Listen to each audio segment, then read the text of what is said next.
readies biggest defense plan since Cold War, budgeting billions of euros in security woes. In the region's biggest security initiative since the Cold War, the European Union is looking to unleash hundreds of billions of euros in additional financing for defense, according to people familiar with the discussions cited by Bloomberg. The paragraphs below are quoted from the article. What we need in this once-in-a-generation moment is an urgency mindset and a strategic plan to rearm Europe, Ursula von der Leyen, president of the EU Commission, said in Brussels this week after a trip to Ukraine. The new security architecture will start to take shape at an emergency leaders meeting on March 6th.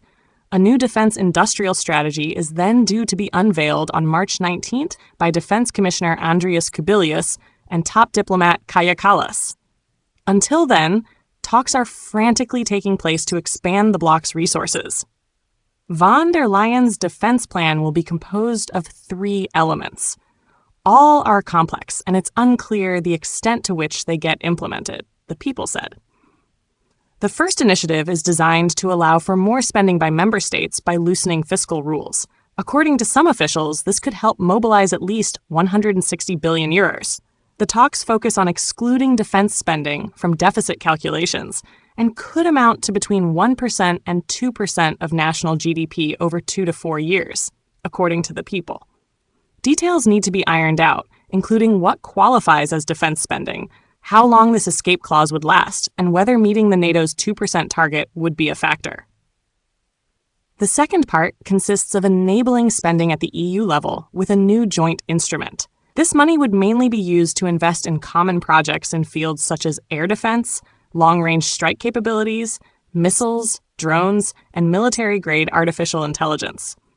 Some senior EU officials and member states are calling for the possibility of joint borrowing, but the idea is always controversial and splits the bloc.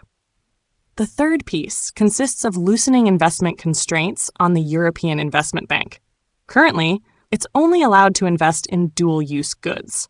A change would lead the way for additional funding from private banks as well.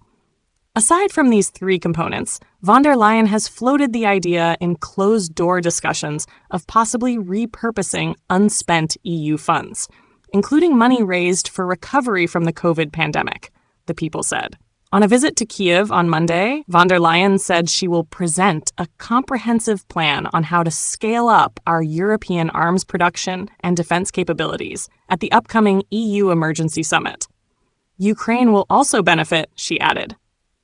European officials are working to put together a multi-billion-dollar package aimed at boosting collective security in the region and supporting Ukraine, German Foreign Minister Annalena Baerbock said on the sidelines of the Munich Security Conference. German daily newspaper Berliner Zeitung reported that Baerbock said the package could be worth some 700 billion euros.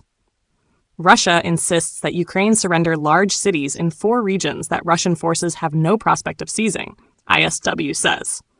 Russian officials directly involved in negotiations with the United States continue to insist that any peace agreement to resolve the war in Ukraine must be based on Russia's 2021 demands. They also insist on the surrender to Russia of territory that Ukrainian forces currently hold that is home to major cities and well over 1 million people, the Institute for the Study of War, ISW, said in a report on Wednesday. The paragraphs below are quoted from the report.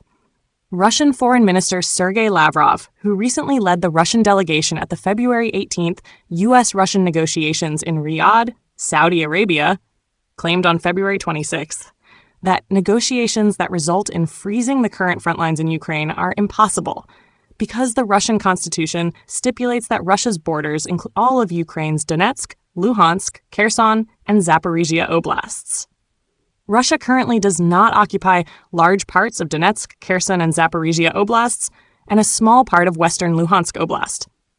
Lavrov also stated that Russia will reject any peace deal that involves continued Western arms provisions to Ukraine.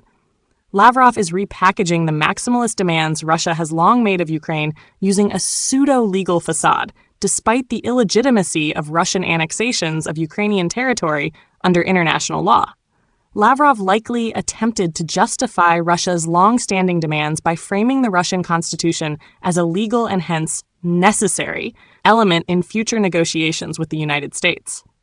Russia is demanding that Ukraine surrender several large cities that Russian forces do not currently occupy and have no prospect of seizing, handing over 1 million Ukrainians to Russia.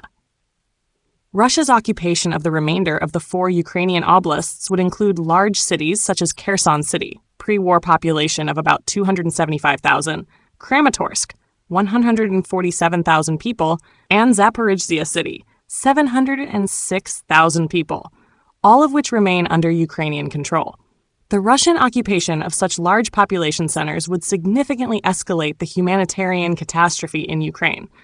Russian authorities would likely employ the same tactics of oppression, displacement, and forcible assimilation against Ukrainian civilians living in these areas as they have employed against the millions of Ukrainians who have been living under Russian occupation for over 3 years, and for 8 years before that. Russian advances have recently stalled along the front line, and Russian forces increasingly face unsustainable vehicle and personnel losses, indicating that Russian forces will likely be unable to occupy the full extent of these oblasts through military means in any short period of time, if at all. Lavrov's rhetoric is likely an attempt to achieve through negotiations what the Russian military cannot achieve by force. Putin praises Trump administration for pragmatism, realistic worldview. Russian leader Vladimir Putin lauded the Trump administration on Thursday for its efforts to forge ties with the Kremlin. Speaking in Moscow at the annual meeting of Russia's Federal Security Service, FSB, Putin praised the new U.S. administration for pragmatism and a realistic worldview, saying that the first contacts with the new American cabinet inspired some hope.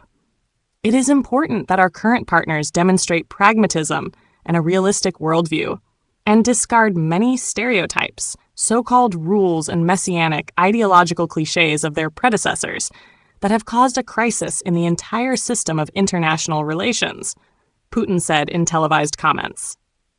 Approaches of the previous administration have begun to destroy Western society itself from within.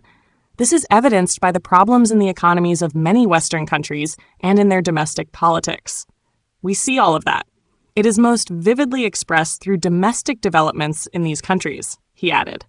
The first contacts with the new American administration give us some hope, he said, adding that there is a mutual willingness to work on restoring the relations. Earlier on Thursday, unnamed U.S. and Russian officials convened at the official residence of the U.S. Consul General in Istanbul to discuss ways to strengthen diplomatic ties. The delegations met to discuss restoring diplomatic staffing in both countries, media reports said. The talks were closed for press coverage. The composition of the delegations was not made public.